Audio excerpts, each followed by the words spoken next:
I want Europe to do great. I want UK to do great. কানাডাকে আক্রমণ করে আবারও বক্তব্য দিয়েছেন প্রেসিডেন্ট ডোনাল্ড ট্রাম্প।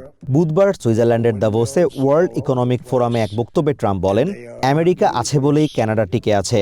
তবে এদিন নিজের বক্তব্যের জন্য ব্যাপক প্রশংসা পেয়েছেন কানাডার প্রধানমন্ত্রী mark Carney.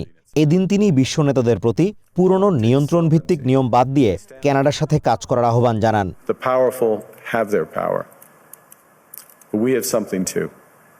The capacity to stop pretending, to name reality, to build our strength at home, and to act together. প্রধানমন্ত্রী কার্নির বক্তব্যের জবাবে প্রেসিডেন্ট ট্রাম্প বলেন, কানাডার উচিত অতীতে পাওয়া সব সহায়তার জন্য ওয়াশিংটনের প্রতি কৃতজ্ঞ থাকা। এ সময় তিনি সরাসরি কার্নিকে উদ্দেশ্য করে ভবিষ্যতে যে কোনো ধরনের বক্তব্যের বিষয়ে সতর্ক থাকার পরামর্শ দেন। Canada gets a lot of freebies from us. By the way, they should be grateful also, but they're not. I watched your Prime Minister yesterday. He wasn't so grateful. আমেরিকার উপর থেকে অর্থনৈতিক নির্ভরশীলতা কমাতে গত সপ্তাহেই চায়নার সাথে একটি বাণিজ্য চুক্তি করেছে কানাডা। কার্নি বলেন, অর্থনৈতিক পরাশক্তিগুলোর আধিপত্য প্রতিরোধে অন্যান্য দেশগুলোর ঐক্যবদ্ধ হওয়া প্রয়োজন। When integration becomes the source of your subordination. এদিকে হঠাৎ করে আমেরিকা প্রশ্নে অবস্থান পরিবর্তন করার সিদ্ধান্তে নিজ দেশের সাধারণ মানুষকে পাশেই পাচ্ছেন মার্ক কার্নি। অ্যান পিল নামে এই নারী ট্রাম্পের কানাডা দখলের লাগাতার হুমকিতে বিরক্ত। দাভোসে প্রধানমন্ত্রী কার্নির বক্তব্যের প্রশংসা করেন তিনি।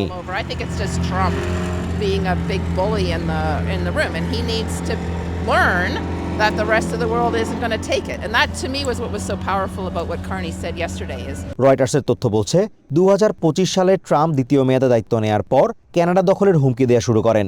এরপর কানাডিয়ানরা আমেরিকা ভ্রমণ নাটকীয়ভাবে বন্ধ করে দিয়েছে। পাশাপাশি আমেরিকার পণ্যের বদলে নিজেদের উৎপাদিত পণ্যের দিকে ঝুঁকছে। এদিকে টরন্টোর বাসিন্দা আইনজীবী ডেভিড রবিনসন বলেন, আমেরিকার সামরিক অভিযানের সম্ভাবনা না দেখলেও ক্রমাগত হুমকি নিয়ে শঙ্কিত তিনি। I'm not overly concerned that there's going to be any military action, although I think the talk about it is improper and it's concerning, but do I think it's going to be actualized? গত এক বছর ধরে ট্রাম্পের হুমকি ধমকিতে কানাডার সাধারণ মানুষ অতিষ্ঠ, আর আমেরিকার প্রতি এই মনোভাবই তাদের নিজেদের মধ্যকার ঐক্য আরও দৃঢ় করছে। Azimur Rashid Kanak, one international desk.